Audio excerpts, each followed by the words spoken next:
नमस्कार, मैं श्रीमती रीता दुबे, शासकीय उच्चतर माध्यमिक विद्यालय जुवाड़ी, जिला बैतूल। बच्चों, आज हम पढ़ेंगे जंतु ऊतक।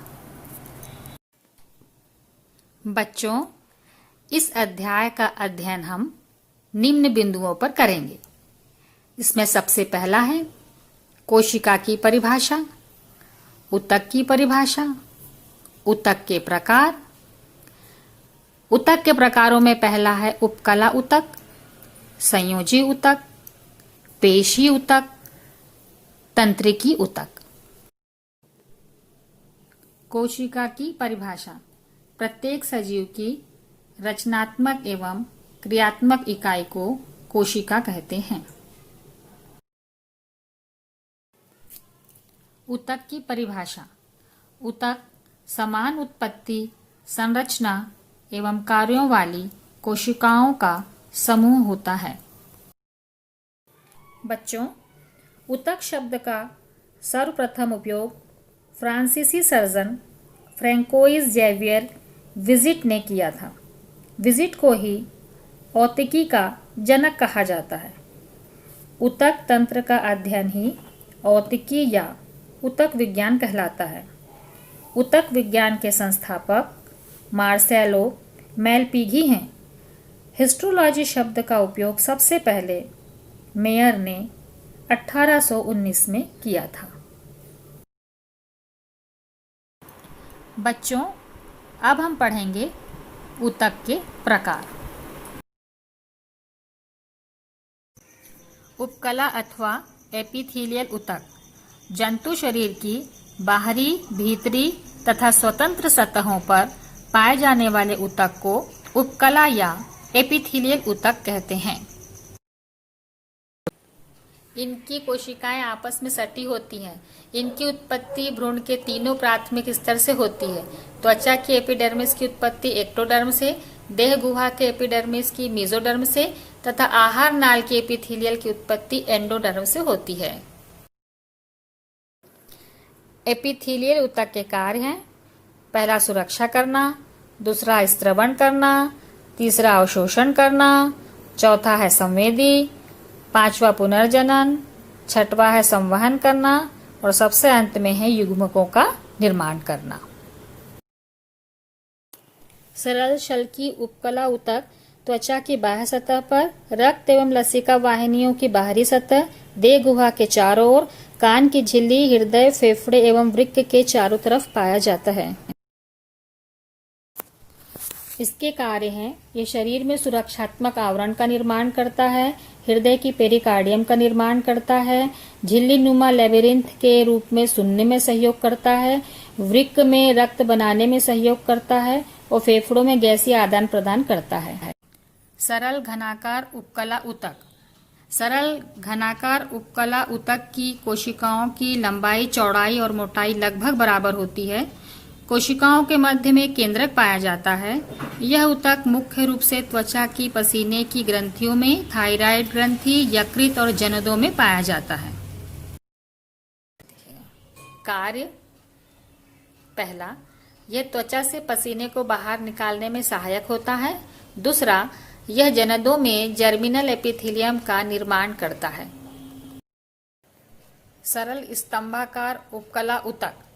इस ऊतक की कोशिकाएं लंबी तथा स्तंभ के समान एक दूसरे से सटी होती हैं।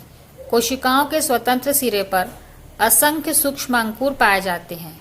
यह पित्त वाहिनी, पित्ताशय, गर्भाशय, फैलोपियन नलिका में पाए जाते हैं। कार्य: पहला, यह आहार नाल पर पचे भोजन के अवशोषण में सहयोग करता है। दूसरा, यह संवेदनाओं को ग्रहण करने का कार्य करता है। तीसरा, यह फैलोपियन नलिका में अंडों को गति प्रदान करता है। सरल पक्षमाभिका उपकला ऊतक। इनकी कोशिकाएं भी स्तंभाकार या घनाकार होती हैं। इनके स्वतंत्र सिरों पर अनेक छोटी छोटी महीन धागों के समान जीवद्र रचनाएं पाई जाती हैं। इन्हें पक्षमाभिका या सीलिया कहा जाता है। यह ऊतक अंडवाहिनी, मूत्रवाहिनी, टेम्पैनिक गुहा तथा मेरु रज्जु की केंद्रीय नाल, श्वसन नली आदि की भीतरी सतह पर पाया जाता है। कार्य। पहला, यह श्लेष्मा में पाए जाने वाले अन्य पदार्थों को एक ही दिशा में गति प्रदान करता है। दूसरा, यह ओविडक्ट से अंडों को गर्भाशय में पहुंचाने में सहयोग प्रदान करता है। कूट स्तरित उपकला ऊतक, यह स्तंभाकार उपकला का रूपांतरण है। यह सामान्यतः ट्रेकिया, बड़ी श्वास नली, नसिका गुहा, नर जनन नलिका, नर यूरेथ्रा तथा ग्रसनी आदि में पाया जाता है। कार्य। पहला, इस ऊतक में अत्यधिक तनन सामर्थ्य पाया जाता है। दूसरा, यह रक्षात्मक आवरण के अलावा संवहन तथा स्टोरेज आदि का भी कार्य करता है। संयुक्त उपकला ऊतक, इस ऊतक में कोशिकाएं अनेक स्तरों में व्यवस्थित होती हैं।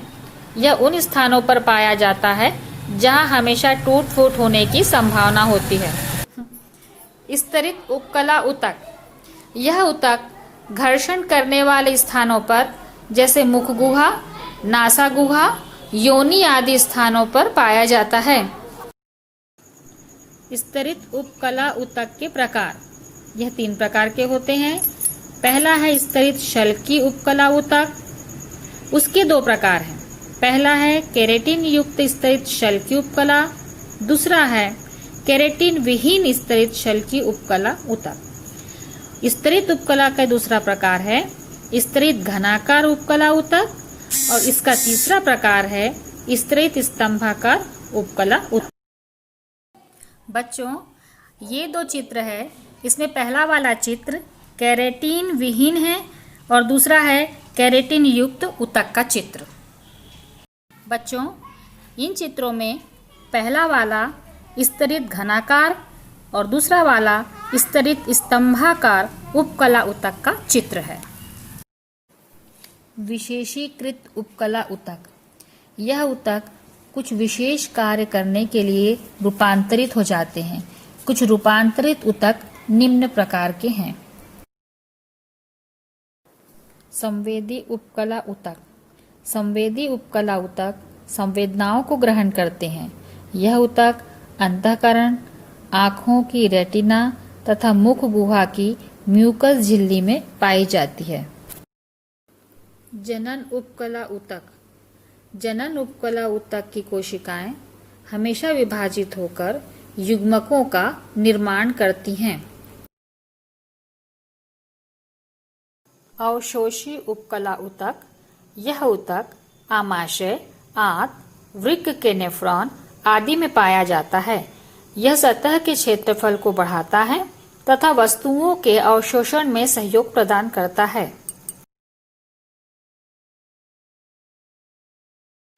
वर्णक युक्त उपकला ऊतक, इस ऊतक की कोशिकाओं में वर्णक पाए जाते हैं। यह ऊतक रेटिना के अधर तल पर पाया जाता है। अवशोषी उपकला ऊतक, यह आमाशय, आंत, किडनी के नेफ्रॉन आदि में पाया जाता है। यह सतह के क्षेत्रफल को बढ़ाता है तथा वस्तुओं के अवशोषण में सहयोग प्रदान करता है। संयोजी ऊतक, जंतु शरीर के वे ऊतक जो शरीर के विभिन्न ऊतकों तथा अंगों को जोड़ने का कार्य करते हैं, संयोजी ऊतक कहलाते हैं। अतः ऊतकों की तुलना में यह शरीर में अत्यधिक मात्रा में पाया जाता है। इसकी उत्पत्ति मेसोडर्म से होती है। अतः हार्टविग ने इसे मीजनकाइमा नाम दिया।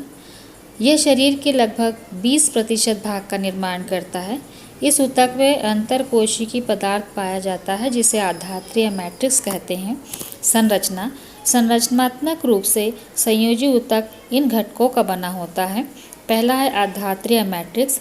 यह कोशिकाओं के बीच खाली स्थान में पाया जाने वाला पदार्थ है। यह सामांगी, अर्ध तरल तथा पारदर्शी होता है। यह ऊतक का अजीवित एवं अकोशिकी भाग है। इसमें मुख्य रूप से प्रोटीन तथा कार्बोहाइड्रेट पाए जाते हैं। कभी कभी इनमें कुछ मात्रा में लवण हो जाता है जिससे कठोर भी हो जाता है। दूसरा है कोशिकाएं। आधात्री में अनेक प्रकार की कोशिकाएं पाई जाती हैं जिनमें प्रमुख रूप से है प्लाज्मा कोशिका। यह एंटीबॉडी के निर्माण के लिए होती है।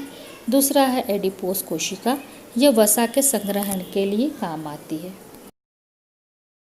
फाइब्रोब्लास्ट आधात्री एवं रेशों के निर्माण के लिए, हिस्टियोसाइट कोशिकी कचरे के पाचन के लिए, लिम्फोसाइट भी कोशिकी कचरे का पाचन करती है।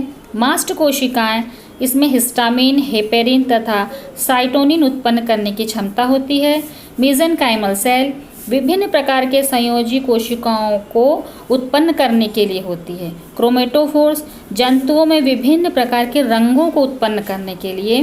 रेटिकुलर कोशिकाएं बाह्य पदार्थ एवं रोगाणुओं के भक्षण के लिए होता है। तीसरा आता है संयोजी ऊतक तंतु। इस ऊतक की आधात्री में कुछ तंतु भी पाए जाते हैं, जैसे कोलेजन तंतु। यह कोलेजन प्रोटीन से बना होता है और सफ़ेद रंग का होता है। इलास्टिन तंतु, यह इलास्टिन प्रोटीन से निर्मित होता है और पीले रंग का होता है। रेटिकुलर तंतु रेटिकुलिन प्रोटीन से बना होता है, शाखित, कोमल, लोचहीन एवं सफ़ेद होता है। बच्चों, अब हम पढ़ेंगे संयोजी ऊतकों के प्रकार। संयोजी ऊतक 4 प्रकार के हैं। वास्तविक संयोजी ऊतक, रेशेदार संयोजी ऊतक, कंकाली संयोजी ऊतक, संवहनी संयोजी ऊतक। वास्तविक संयोजी ऊतक 4 प्रकार का है। अंतराली, वसी, वर्णक युक्त, रेटिकुलर। रेशेदार संयोजी ऊतक 2 प्रकार, श्वेत रेशेदार, पीले रेशेदार। कंकाली संयोजी ऊतक 2 प्रकार के, उपास्थि और अस्थि। उपास्थि के अंतर्गत 4 भाग आते हैं, कचाब, रेशेदार, लचीली, कैल्सिफाइड। संवहनी संयोजी ऊतक के 2 भाग हैं, रुधिर और लसिका। रुधिर अपने आप में 2 भाग का बना है, प्लाज्मा और रक्त कणिकाएं। अंतराली संयोजी ऊतक, यह वास्तविक संयोजी ऊतक का एक प्रकार है। यह सरल एवं लूज संयोजी ऊतक है, जिसमें चिपचिपी तथा पारदर्शी आधात्री पाई जाती है। इसमें तंतुओं का जाल पाया जाता है। यह सामान्यतः अंतरांगों के चारों ओर झिल्ली के रूप में पाया जाता है। इसके अलावा यह त्वचा के ठीक नीचे, रक्तवाहिनियों में तथा तंत्रिकाओं के चारों तरफ पाया जाता है। इसके अलावा पेशियों के मध्य में भी झिल्ली के रूप में कुछ मात्रा में पाया जाता है। यह वास्तविक संयोजी ऊतक का दूसरा प्रकार है, वसी ऊतक। यह ऊतक मुख्यतः त्वचा के नीचे, गुर्दे के पास, अस्थि मज्जा तथा मेसेंट्रिन में पाया जाता है। इसकी कोशिकाएं अंतराली ऊतक के समान ही होती हैं, परंतु इनकी फाइब्रोब्लास्ट कोशिकाओं में अत्यधिक मात्रा में वसा संचित रहता है, अतः इन्हें वसा कोशिकाएं भी कहते हैं। पुरुषों की अपेक्षा स्त्रियों में यह ऊतक अधिक मात्रा में पाया जाता है। वसी ऊतक में संचित वसा आवश्यकता पड़ने पर यह श्वसन क्रिया द्वारा जलकर ऊर्जा प्रदान करती है। इसके अलावा यह शरीर के ताप को नियंत्रित करता है तथा अधिक दबाव एवं धक्के से शरीर को बचाने का कार्य भी करता है। वर्णक युक्त ऊतक, यह वास्तविक संयोजी ऊतक का एक प्रकार है। यह एक रूपांतरित अंतराली संयोजी ऊतक है। इसके मैट्रिक्स में पाए जाने वाली तंतुओं तथा कोशिकाओं के साथ कुछ क्रोमेटोफोर्स पाए जाते हैं। इनमें वर्णक कण पाए जाते हैं, अतः यह रंगीन दिखाई देता है। यह सामान्यतः त्वचा की डर्मिस तथा आँखों की कोरॉइड पटल एवं आइरिस में पाया जाता है। इसका अगला एक प्रकार है जालिकामय ऊतक। यह भी वास्तविक संयोजी ऊतक का एक प्रकार है। इस प्रकार के ऊतक में अनेक जालिकाएं तंतु पाया जाता है। इनमें कोशिकाएं तारे के समान होती हैं। ये जाल के रूप में असमान बिखरी होती हैं। इन कोशिकाओं की शाखाएं आपस में जुड़ी होती हैं। यह ऊतक लसिका ग्रंथि, अस्थि मज्जा, प्लीहा, थाइमस आदि जगह पर पाया जाता है। इनकी कोशिकाओं में रक्त का निर्माण भी होता है।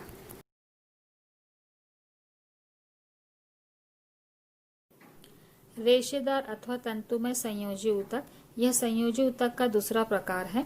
इस प्रकार के संयोजी ऊतक में रेशे की मात्रा ज्यादा और आधात्री की मात्रा कम होती है।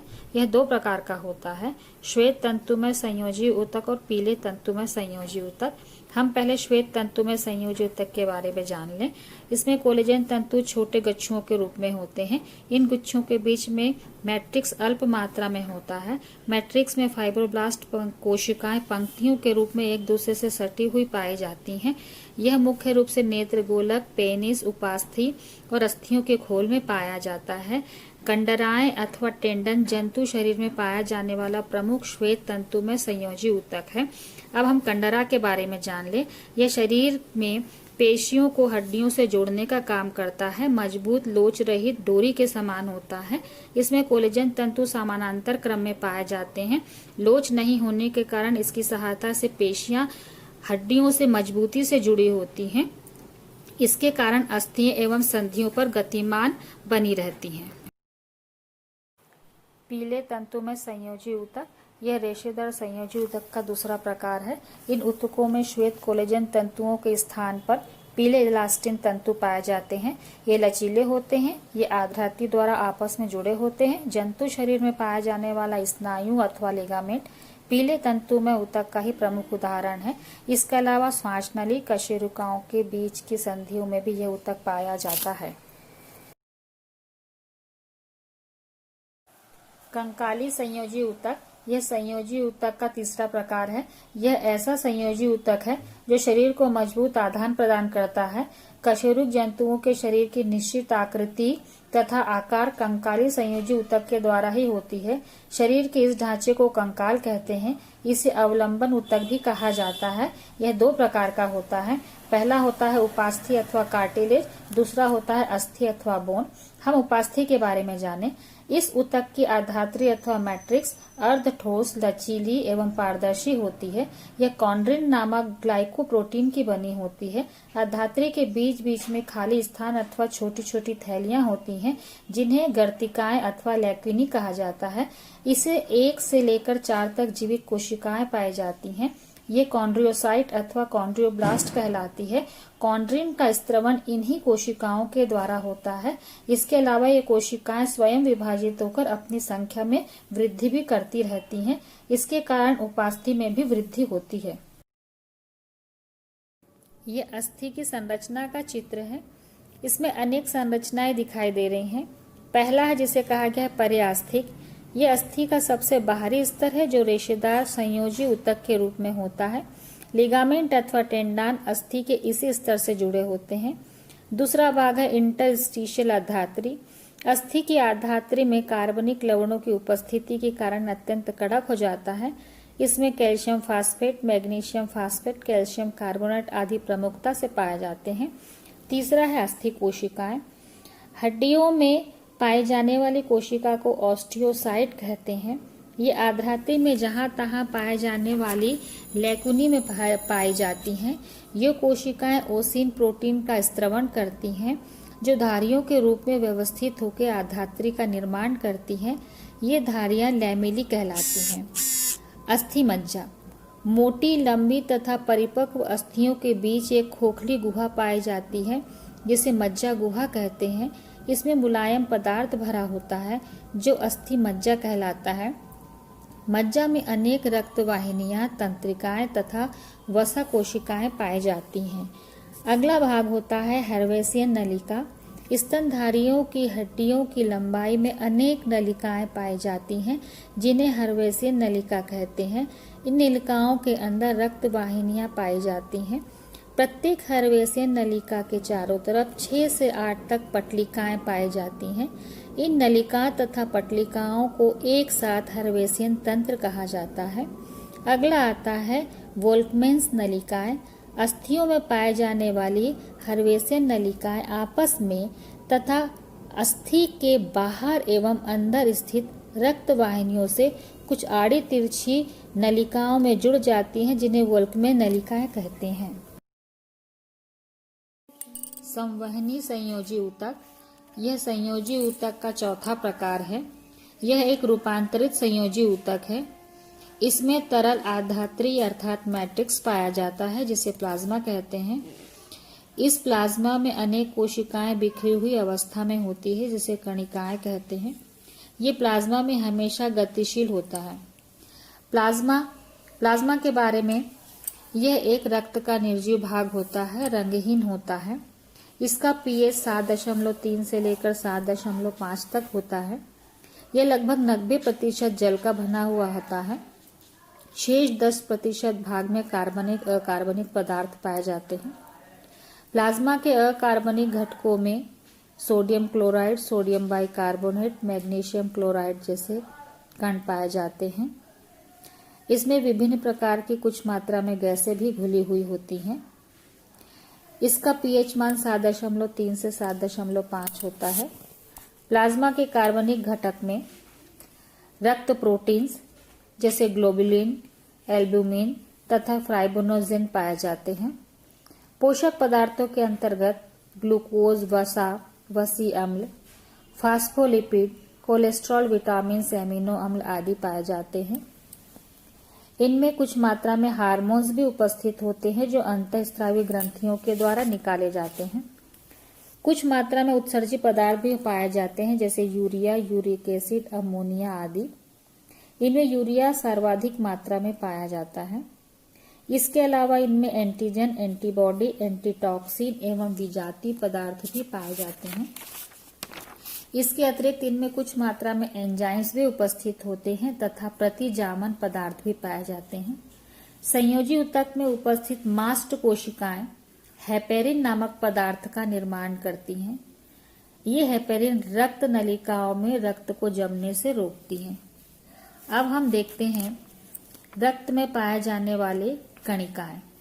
कणिकाएं मुख्य रूप से 3 प्रकार की होती हैं: लाल रक्त कणिकाएं, श्वेत रक्त कणिकाएं और प्लेटलेट्स। लाल रक्त कणिकाओं को आरबीसी कहा जाता है। ये लाल रक्त कणिकाएं गोल अंडाकार प्लेट के समान हो सकती हैं। स्तनधारियों में ऊंट को छोड़कर ये केंद्रक रहित होती हैं। केंद्रक की अनुपस्थिति के कारण मनुष्य के लाल रक्त कणिकाओं का आकार उभया अवतल या बाइकॉन्केव होता है। इसका रंग हल्का पीला होता है। इसमें गोल्गी काई, माइटोकॉन्ड्रिया और सेंट्रियोल जैसे कोई भी कण उपस्थित नहीं होते। इनकी जब कमी हो जाती है तब एनीमिया रोग हो जाता है और कभी कभी इनकी संख्या में वृद्धि हो जाने की स्थिति में पॉलीसाइथेमिया रोग हो जाता है। आरबीसी का निर्माण भ्रूणीय अवस्था में यकृत एवं प्लीहा के द्वारा होता है। आरबीसी का जीवन चक्र 100 से लेकर 120 दिन का होता है। आरबीसी में हीमोग्लोबिन नामक पदार्थ एक महत्वपूर्ण यौगिक पाया जाता है। यह एक संयुक्त प्रोटीन है जो हीम प्रोटीन से मिलकर बना हुआ होता है। इसके बाद हम देखते हैं श्वेत रक्त कणिकाएं। इसका आकार अनिश्चित होता है अर्थात अमीबा की भांति होता है। अब ये हमारे शरीर में रक्षा करने का कार्य करती हैं। ये स्वयं 2 प्रकार की होती हैं: श्वेत रक्त कणिकाएं जो कणिकामय होती हैं और दूसरी होती है श्वेत रक्त कणिकाएं जो अकणिकामय होती हैं। और सबसे अंत में आता है रक्त प्लेटलेट जिसको थ्रोम्बोसाइट कहा जाता है। ये रक्त में पाए जाने वाली अनियमित आकार की कणिकाएं होती हैं जो कि हमारे शरीर में इसका निर्माण अस्थि मज्जा की कोशिकाओं में टूट फूट के कारण होता है। रक्त प्लेटलेट्स की आयु केवल 10 दिन की होती है। इनमें केंद्रक नहीं पाया जाता। इनका प्रमुख कार्य रक्त को थक्का बनाने में सहयोग करना होता है। स्तनधारियों के अलावा अन्य प्राणियों में प्लेटलेट्स नहीं पाए जाते हैं। इनके स्थान पर इनमें स्पिंडल कोशिकाएं पाई जाती हैं। प्लेटलेट्स के जीव द्रव्य में कणिकाएं नहीं पाई जाती। कभी कभी इनकी संख्या में अत्यधिक कमी हो जाती। इस स्थिति को थ्रोम्बोपेनिया कहते हैं। अस्थि मज्जा की वे कोशिकाएं जो प्लेटलेट्स का निर्माण करती हैं मेगाकैरियोसाइट्स कहलाती हैं।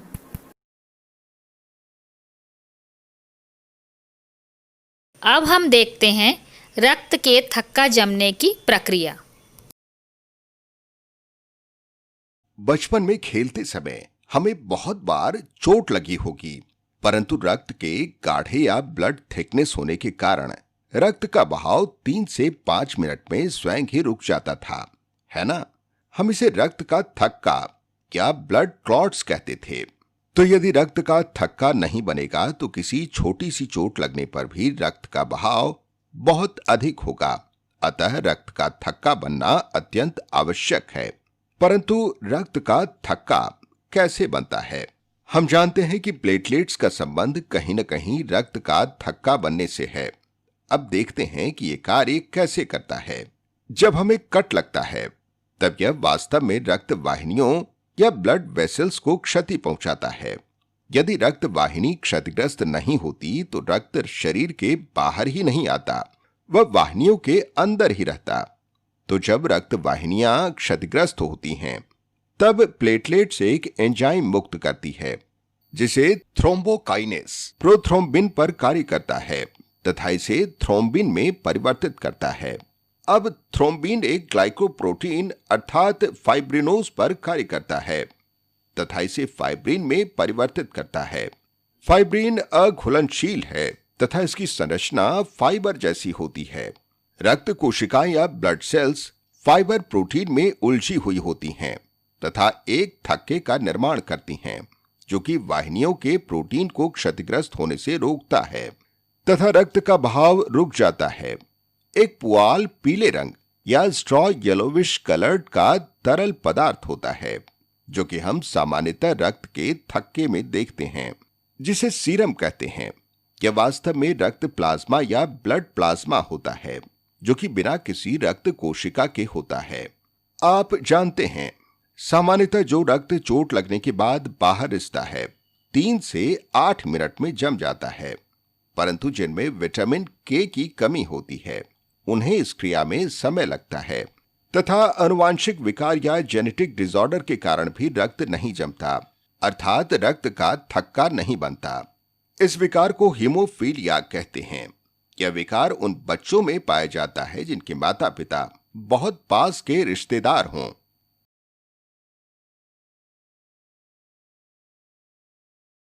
अब हम जानेंगे रक्त समूह। रक्त समूह 4 प्रकार के होते हैं, ए, बी, ए बी और ओ।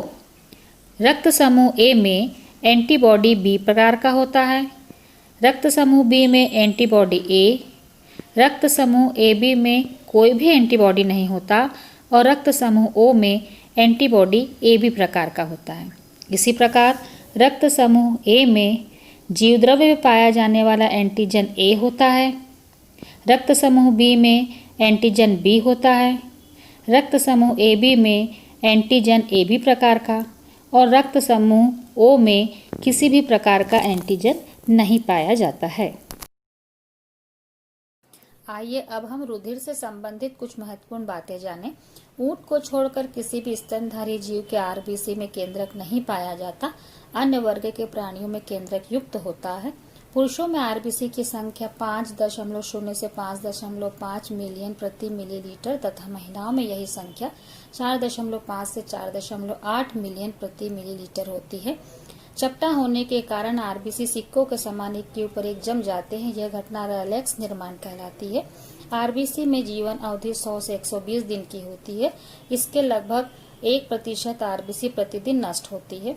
रुधिर प्लाज्मा में उपस्थित एल्बुमिन तथा ग्लोबुलिन में जल धारण की क्षमता होती है। जो व्यक्ति अपने आहार में प्रोटीन की कमी लेते हैं, इनके ऊतकों में जल की अधिकता पाई जाती है। यह स्थिति ओडेमा कहलाती है। आरबीसी की संख्या में बढ़ोतरी की घटना को पॉलीसाइथेमिया कहा जाता है और इसकी कमी को एनीमिया कहा जाता है। रक्त बनने की क्रिया को रुधिरोत्पत्ति अथवा हीमोपोइसिस कहा जाता है। अब हम जानते हैं रक्त के कार्य। ऊतकों को ऑक्सीजन पहुंचाना, पोषक तत्वों को ले जाना जैसे ग्लूकोज, एमिनो अम्ल और वसा अम्ल, उत्सर्जी पदार्थों को बाहर करना जैसे यूरिया, कार्बन डाइऑक्साइड, लैक्टिक अम्ल आदि, प्रतिरक्षात्मक कार्य करना, संदेशवाहक का कार्य करना, इसके अंतर्गत हार्मोन्स आदि के संदेशों को देना, शरीर के पीएच का नियंत्रण करना एवं शरीर के ताप का नियंत्रित करना। लसिका संवहनी संयोजी ऊतक का दूसरा प्रकार है। रक्त के समान लसिका भी एक तरल संयोजी ऊतक है। यह हल्के पीले रंग का तथा क्षारीय प्रकृति का होता है। लसिका में भी रुधिर की तरह कणिकाएं पाई जाती हैं। इन्हें लिम्फोसाइट कहते हैं। ये श्वेत रक्त कणिकाएं होती हैं। लिम्फ की परिभाषा है विभिन्न ऊतकों के कोशिकाओं के बीच स्थित अंतःकोशिकीय अवकाशों में पाए जाने वाले रंगहीन द्रव को लसिका कहते हैं। यह वास्तव में रक्त प्लाज्मा होता है जिसमें ऑक्सीजन, WBC, उपयोगी पदार्थ तथा अनेक उत्सर्जी पदार्थ आदि भी पाए जाते हैं। लसिका के कार्य लसिका कोशिका तथा रुधिर के मध्य दलाल का कार्य करता है तथा रुधिर में उपस्थित ऑक्सीजन, कार्बन डाइऑक्साइड, उत्सर्जित पदार्थ, हार्मोन आदि को रुधिर से कोशिकाओं तक तथा कोशिकाओं से रुधिर तक पहुंचाने का कार्य करता है। लसिका में उपस्थित WBC अथवा लिम्फोसाइट जीवाणुओं तथा रोगाणुओं का भक्षण करने का कार्य करता है। यह रक्त का थक्का बनाकर घाव को भरने में सहायता करता है। छोटी आंत की कोशिकाओं के मध्य पाए जाने वाली लसिका पचे हुए वसा का पोषण और अवशोषण करने का कार्य करती है। रुधिर के समान लसिका में भी शरीर में परिसंचरण तंत्र का कार्य करती है। लसिका में WBC का निर्माण होता है। लसिका तंत्र का महत्वपूर्ण भाग लिम्फ नोड्स है, जो छन्ने की तरह कार्य करता है। इसमें जीवाणु तथा अन्य हानिकारक पदार्थ छन भी जाते हैं।